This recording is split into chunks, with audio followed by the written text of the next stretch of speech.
Hoje vou explorar um tema essencial para quem está iniciando o estudo do exame clínico: a distinção entre sinais, sintomas e achados físicos. Entender essa diferença não é apenas uma questão técnica, mas um passo fundamental para construir uma anamnese e um exame físico preciso, que são a base do diagnóstico clínico. Você sabe por que os sinais são considerados objetivos, enquanto os sintomas são subjetivos? E como essa diferença, essa distinção orienta nossa abordagem ao paciente? Neste vídeo vamos desvendar essas questões de forma clara, trazendo exemplos para que você possa aplicar no seu dia a dia como estudante de graduação em medicina e futuramente como profissional da saúde. A terminologia é importante na semiologia médica, assim como é importante na medicina, porque a terminologia, a nomenclatura, é um dos domínios bastante dinâmicos da nosologia. E, no que diz respeito à semiologia, também. Uma vez que evoluiu naturalmente e diferentes disciplinas dentro da medicina lidam com os mesmos conceitos e termos, muitas vezes, de formas diferentes. Essa dinâmica é impulsionada pela incorporação de novas descobertas científicas, técnicas, ou seja, avanços tecnológicos e mudanças nos paradigmas clínicos. E isso exige uma revisão, uma atualização contínua dos termos médicos para garantir precisão e também universalidade na comunicação entre profissionais de saúde. E, por sua vez, esse dinamismo não se limita à descrição de novas condições ou novos sinais e novos sintomas, mas também abrange a revisão crítica de termos anteriormente utilizados e que podem ser substituídos ou ajustados para refletir avanços, eliminar preconceitos ou garantir uma maior clareza no contexto clínico, nosológico e semiológico. E essa precisão na terminologia e na comunicação facilita o entendimento entre profissionais de saúde, evita ambiguidades e erros na interpretação clínica e também é importante para a educação médica, porque é essencial no ensino da semiologia e da propedêutica e auxilia também na compreensão das correlações entre sinais, sintomas, achados físicos e síndromes clínicas. Então, o domínio da terminologia em semiologia não é apenas uma questão de vocabulário técnico, mas também uma competência para garantir uma comunicação eficaz, precisa e ética no cuidado à saúde, além de favorecer o progresso deste subdomínio, né, que faz parte da medicina como arte, como ciência. É verdade que as duas palavras, ou melhor, as três palavras, sinais, sintomas e achados físicos, são considerados sinônimos porque se referem a evidências de que algo não está bem no corpo, no organismo, né, em um paciente. Mas falando do ponto de vista semiológico, da semiologia clínica, há uma diferença entre essas palavras. Os sintomas só podem ser descritos pela pessoa que os sente. Se o paciente está sentindo dor, ninguém sabe como é essa dor, a menos que ele diga, que ele descreva, que ele narre. Eu mesmo com tontura, dormência, vertigem, fadiga, transtornos da visão, zumbidos e uma série de outros sintomas. Quanto à dinâmica do conceito, certos sintomas evoluíram para síndromes, que por sua vez se tornaram doenças durante o evolver, né, dos tempos e as mudanças terminológicas. Na clínica também pode haver diferença, como eu mencionei antes, entre disciplinas. Por exemplo, em psiquiatria, o termo estupor é usado para descrever um paciente que está imóvel, mudo. Mas na neurologia é diferente. Na neurologia, esse paciente, ele, quando se fala de estupor, nós falamos da diminuição do nível de consciência. Portanto, durante a história da medicina, um grande esforço foi feito para normalizar a terminologia. E, recentemente, em âmbito internacional. A prova disso são os diferentes vocabulários, taxonomias e classificações feitas por várias organizações, como, por exemplo, o vocabulário controlado MESH, da National Library of Medicine dos Estados Unidos, e também dos escritores de ciências da saúde, né, que é do Centro Latino-Americano e do Caribe de Informação em Ciências da Saúde, que é da Organização Pan-Americana da Saúde e da Organização Mundial da Saúde. Então, há toda uma catalogação desses descritores por essas organizações internacionais. E também há a classificação internacional de doenças e problemas relacionados à saúde, que é uma lista de códigos alfanuméricos que identifica doenças, sintomas, síndrome clínicas e outras condições médicas, que é a CID-10. Bem,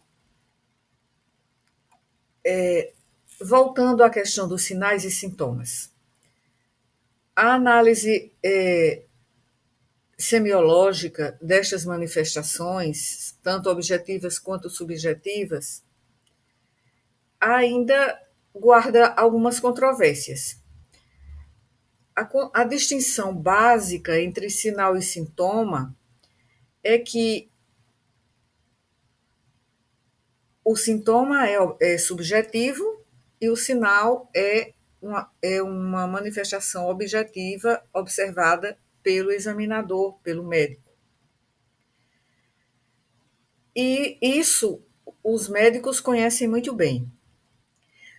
Um sintoma como qualquer evidência subjetiva de doença ou uma condição, ou seja, conforme é percebido pelo paciente ou pela paciente. Enquanto um sinal é uma mudança objetivamente observada na condição de um paciente e que indica que alguma função somática ou mental é perceptível que está, digamos, alterada a percepção do médico ou do examinador. Bem, então há alguns aspectos que acho que já antecipei, mas eu queria fazer um pequeno histórico em relação à evolução dessa terminologia em relação a sinais, sintomas, síndromes e achados físicos. Desde os tempos gregos clássicos, o interrogatório do paciente foi considerado, tem sido considerado, e ainda é, apesar dos avanços tecnológicos vertiginosos que têm acontecido e acontecem de forma constante, foi, foi considerado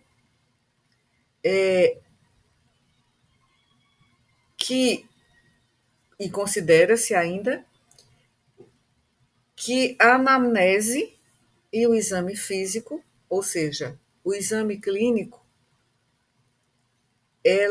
ele é descrito e observado em termos de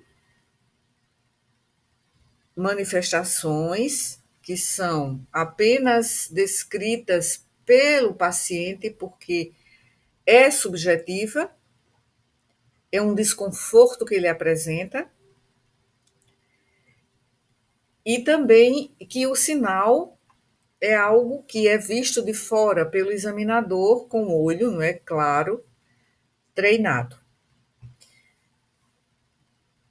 No entanto, a ênfase atual no uso de análise da anamnese do exame físico para o diagnóstico só se desenvolveu apenas no século XIX. Embora os termos sintomas e sinais tenham feito parte do vocabulário médico desde a época do Renascimento, até relativamente recente, em tempos recentes, eles eram usados como sinônimos, né, intercambiavelmente.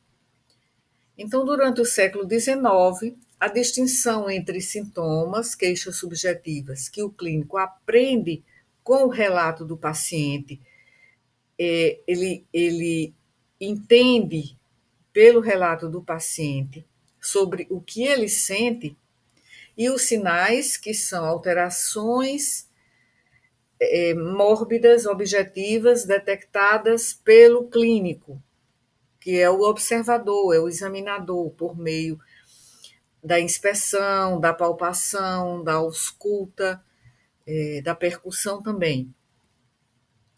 Mas também é preciso lembrar que até o século XIX o diagnóstico era feito de uma forma diferente, embora se falasse em sinais e sintomas, mas o diagnóstico era baseado na crença grega clássica de que todas as doenças tinham uma única causa, um desequilíbrio dos 4 humores: a bile amarela, a bile negra, o sangue e o muco.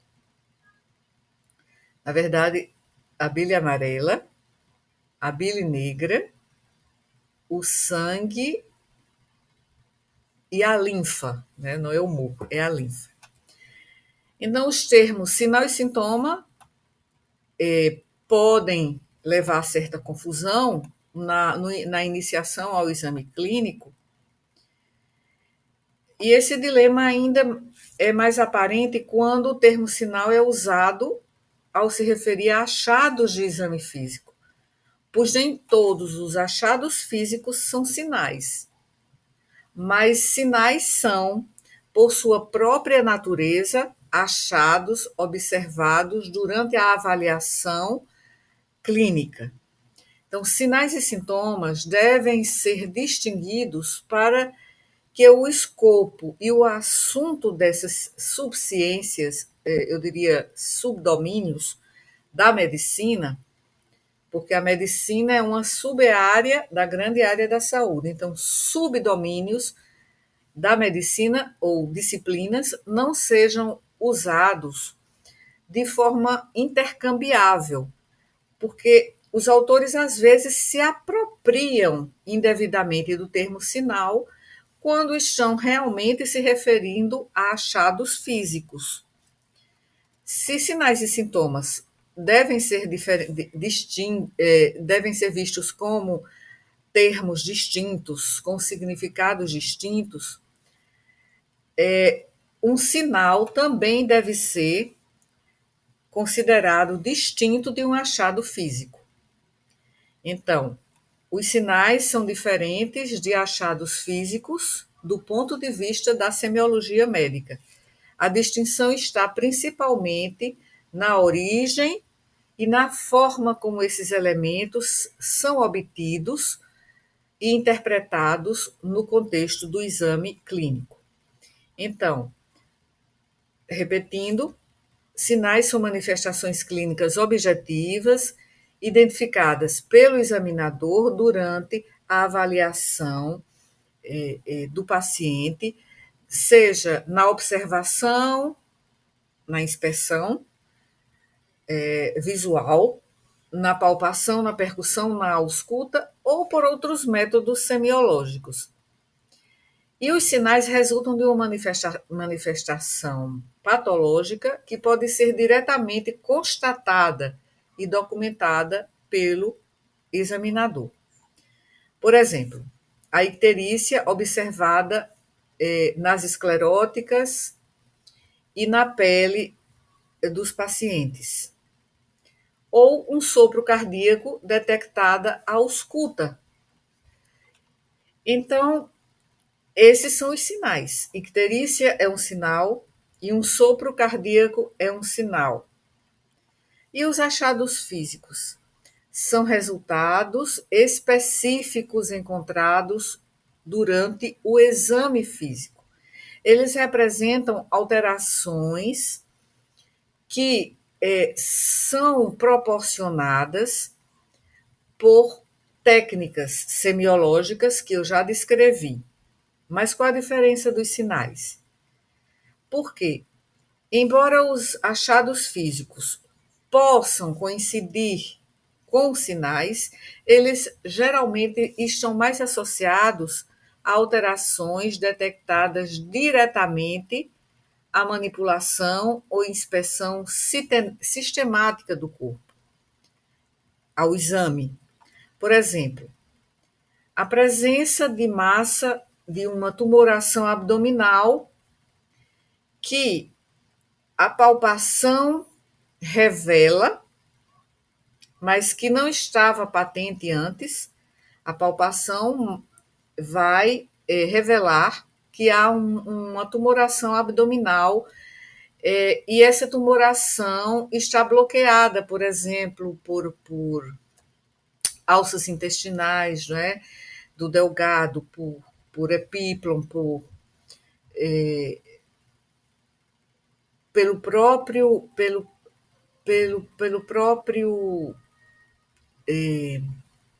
peritônio, né? Então, há uma diferença. Os sinais são percebidos de maneira mais ampla, tanto na interação inicial com o paciente, quanto no exame físico detalhado. O sopro. Muitas vezes o paciente já vem afirmando que tem um sopro cardíaco.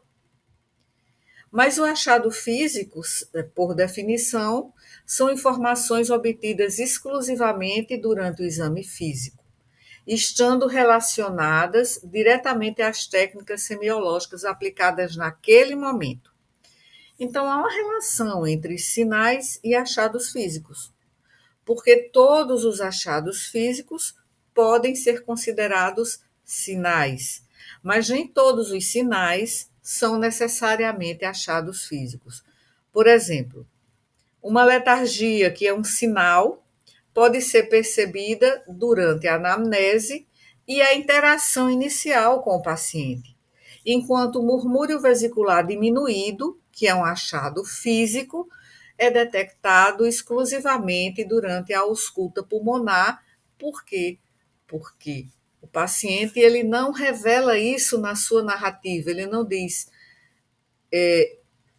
já foi observado que eu tenho um sopro cardíaco, por exemplo. Então, essa distinção ajuda o estudante a organizar e sistematizar as informações coletadas do paciente, integrando dados para construir um diagnóstico a partir de síndromes clínicas. Então, essa distinção já foi estabelecida, né? Então, não vou falar da caracterização de sinais, de sintomas, porque essa relação entre sinais, sintomas e achados físicos, pela semiotécnica, organiza a coleta e registro desses achados. E essa coleta e esse registro, né, vai contribuir para que a anamnese fique bem estruturada, bem ordenada, e o exame físico fique também mais detalhado, mas ao mesmo tempo específico. Então, aí o médico pode correlacionar sinais e sintomas para identificar síndromes. Aí ele vai também decidir sobre exames complementares e as intervenções. Então, lembrando que, por exemplo, icterícia, cianose, edema, sopros cardíacos são sinais. Podem ser identificados durante o exame físico, mas também podem ser referidos pelo paciente. Agora, por exemplo, um aumento do baço, a palpação, uma esplenomegalia. Essa esplenomegalia pode ser descrita pelo paciente. Ele pode dizer, foi feito o exame e o médico disse que eu tinha uma esplenomegalia. Mas isso não é comum.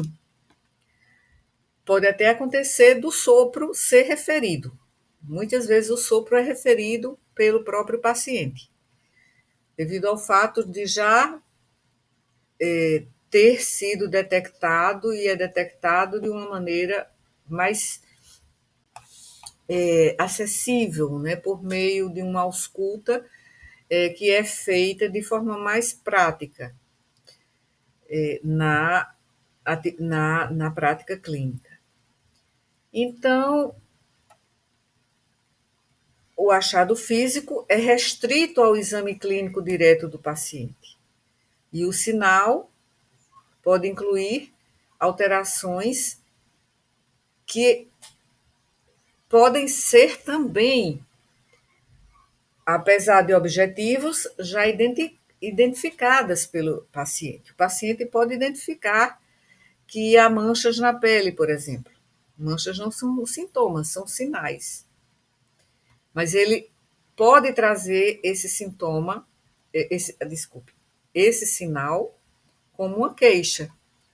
Então, é um sinal, mas não é um achado físico. Então, o achado físico é aquele que só é descoberto por técnicas semiológicas, que são mais complexas para o leigo. Técnicas ou semiotécnicas. Bem, então, esses aspectos, então aqui eu coloquei algumas manifestações, por exemplo. Mas antes, eu só vou concluir o pensamento anterior, né?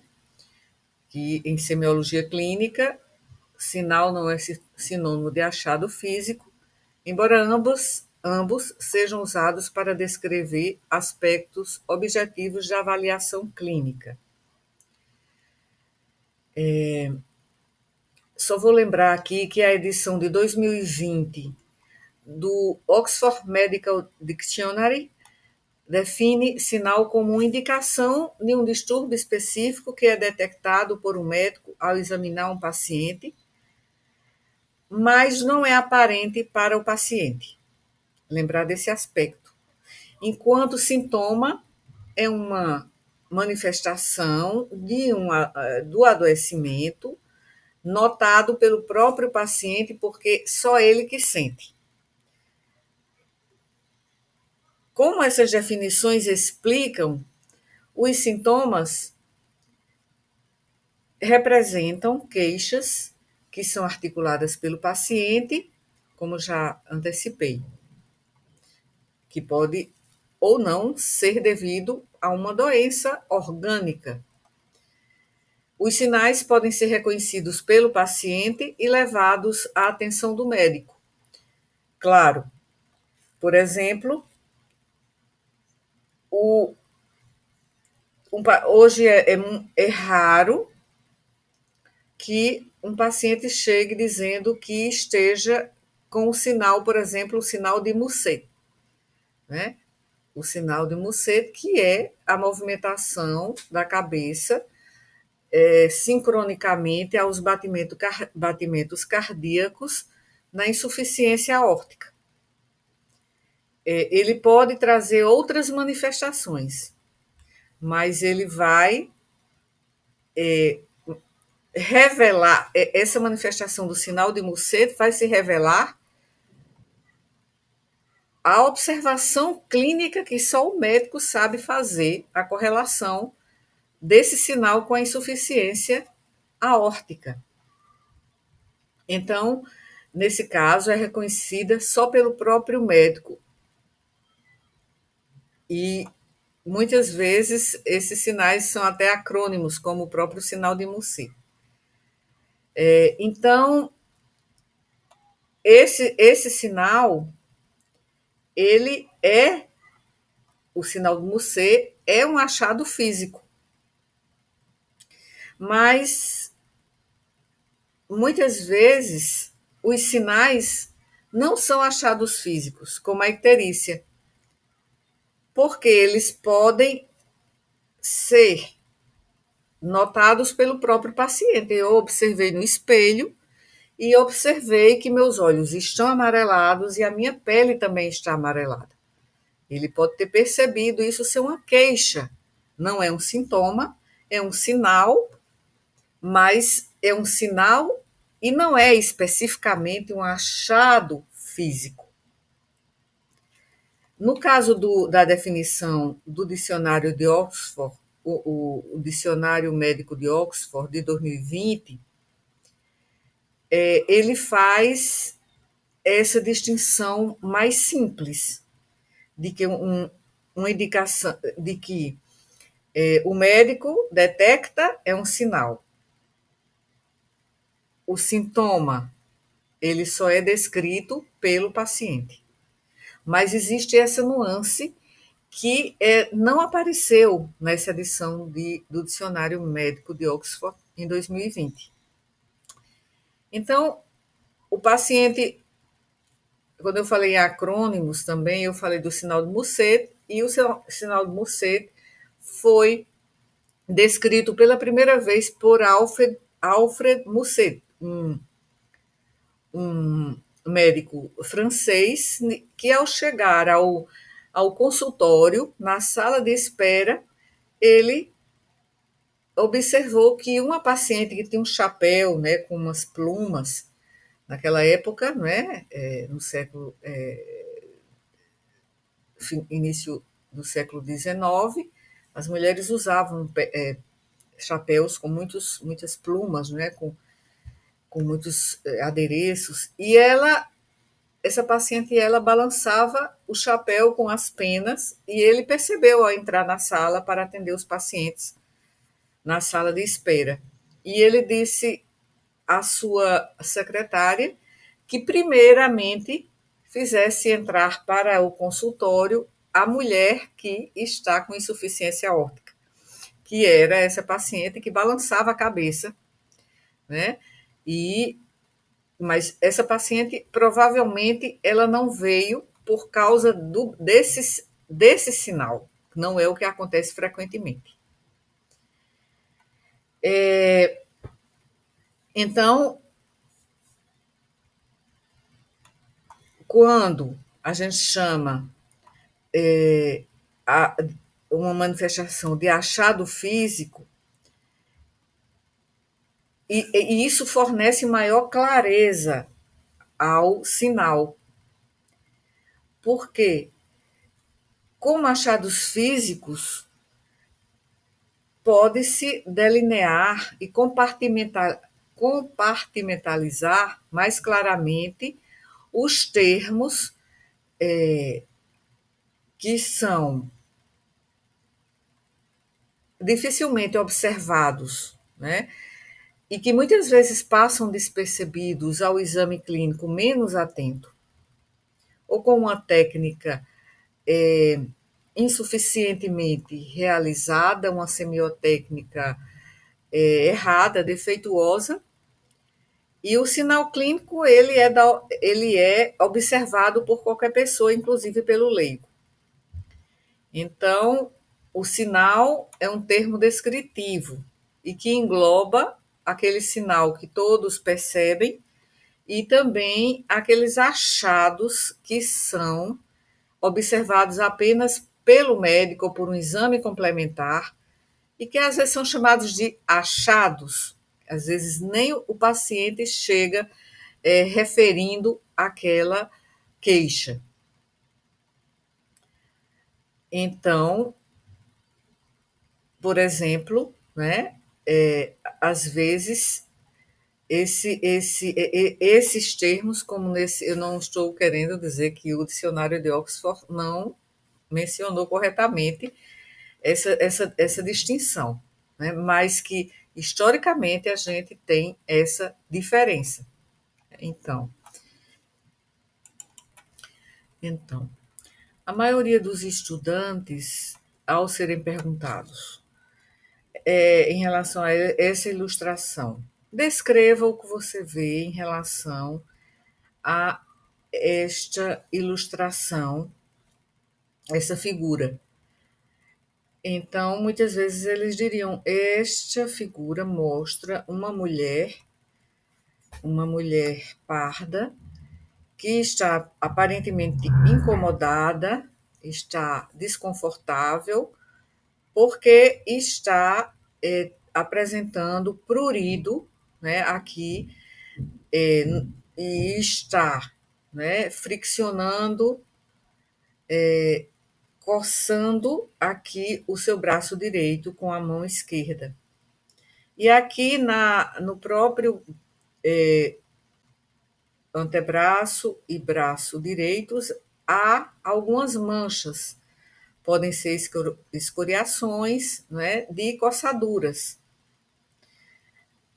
Essa manifestação aqui é, quando nós falamos de prurido, é um sintoma. A paciente está apresentando o sintoma prurido, ela está sentindo. Agora, esse sintoma ele vai ser acompanhado pela escoriação que a paciente ela produz na sua própria pele pelo ato da coçadura. E muitas vezes aquelas escoriações, elas levam à solução de continuidade na pele e muitas vezes tem um pequeno sangramento no local. Isso pelo efeito traumático da coçadura quando é intensa. Então, essas escoriações que aparecem na pele são sinais. A própria paciente percebe, então são sinais. E o examinador percebe. Então, aqui, por exemplo, nessa segunda figura, estamos observando uma mulher que parece também com uma expressão, né, de que está desconfortável, de que está sofrendo, e está com sua mão esquerda, né, colocada sobre a sua, a sua hemiface esquerda, né, e ela apresenta muito provavelmente um quadro doloroso ou uma manifestação de parestesia, mas só ela pode descrever o que é. ela descreve que está com dor, diz o local da dor, só ela pode dizer qual é o tipo, a qualidade dessa dor e todas as características, né, daquele decálogo semiológico da dor. Mas, apesar de observar que ela parece desconfortável, parece estar sofrendo e está em posição antiálgica, mas não é possível concluir que ela tenha dor. Aqui, nesse caso aqui é um homem que está em posição também antiálgica, provavelmente ele também tem dor abdominal e está eliminando, né, este fluido pela boca, que é vômito, que podem ser vômitos de conteúdo alimentar ou não, e de diferentes colorações, esverdeados, né, podem ser de diferentes colorações, inclusive pode ser sanguinolento, que aí seria a hematêmese. E esse homem aqui, ele está, além de vomitando, ele está em posição antálgica com dor abdominal. Aqui ele também apresenta faces de sofrimento. Então, o fato de ele estar em uma posição antálgica, essa posição antálgica ela é decodificada apenas pelo observador treinado, o médico. Então, isso seria o achado físico de ele estar numa posição antiálgica que é observada pelo olho treinado.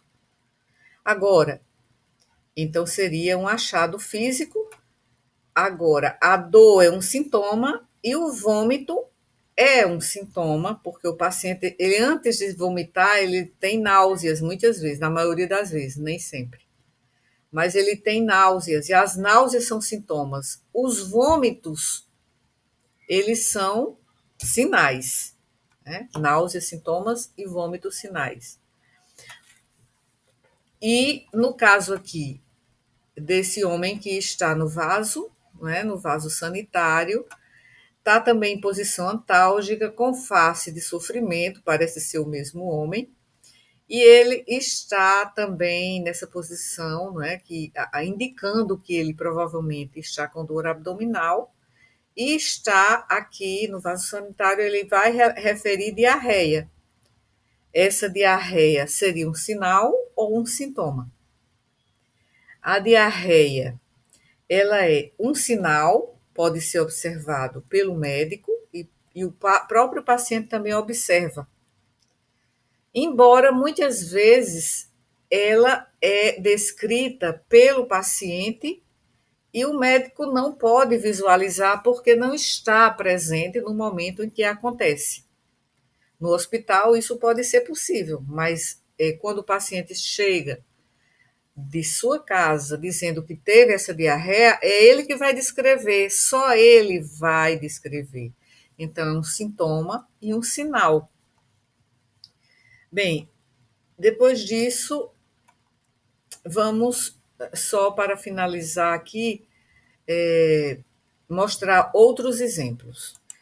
Aqui nós temos, né, uma mulher, parece uma criança, um adolescente, no leito, deitada em decúbito dorsal, enquanto o médico lhe examina o pulso radial,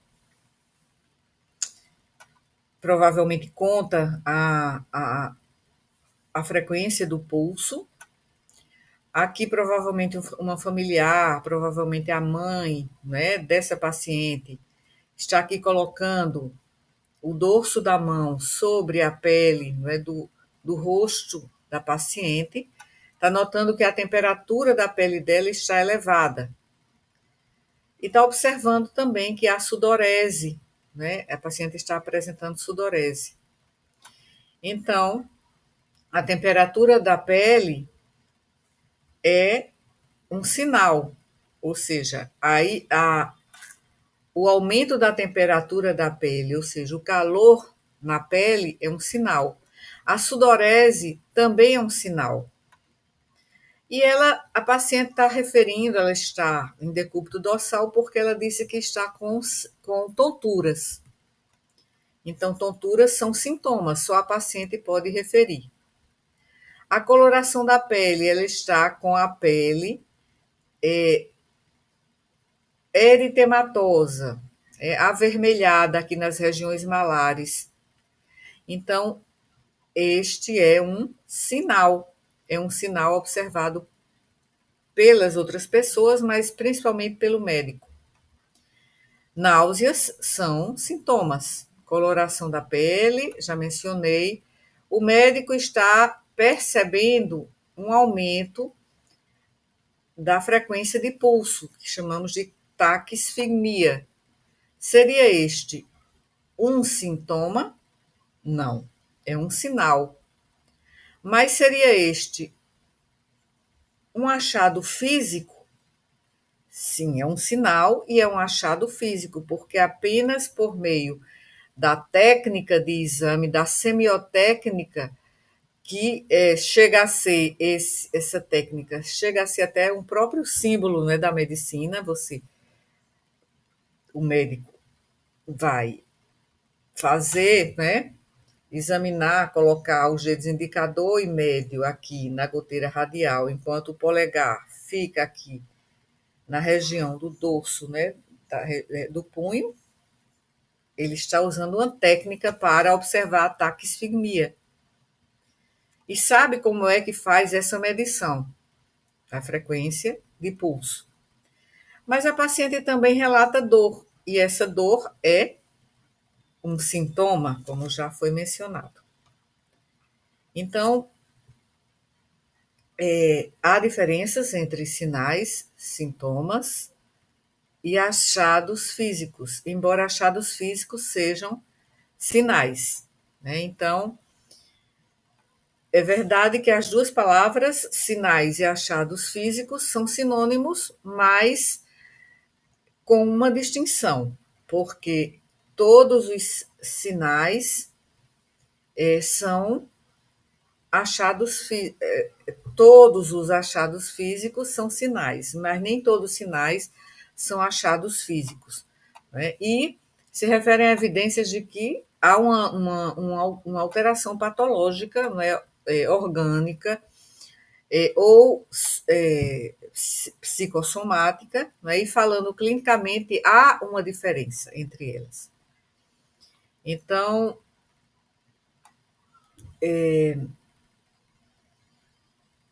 esses sinais e sintomas podem ser simultâneos, né? Náuseas e vômitos podem ser simultâneos. Então, acontecem ao mesmo tempo, né? Então, por exemplo, os sintomas da pneumonia, né, podem incluir dispneia, que é o desconforto para respirar, pode ter anorexia, que é a diminuição do apetite ou a perda do apetite, pode ter dor torácica e febre, né? Então, os sinais são avaliados pelo exame clínico e, dentro do exame clínico, o médico observa que há sons pulmonares anormais, que indicam a consolidação pulmonar pneumônica e que a sua frequência de pulso está aumentada, está com taquisfigmia, que a temperatura dessa paciente está aumentada, está acima de, digamos, está 38,5. Então, essa febre é um sinal ou um sintoma? A febre já é uma outra terminologia dentro da semiótica. É uma síndrome, porque é um conjunto, febre é um conjunto de sinais e de sintomas e de achados físicos.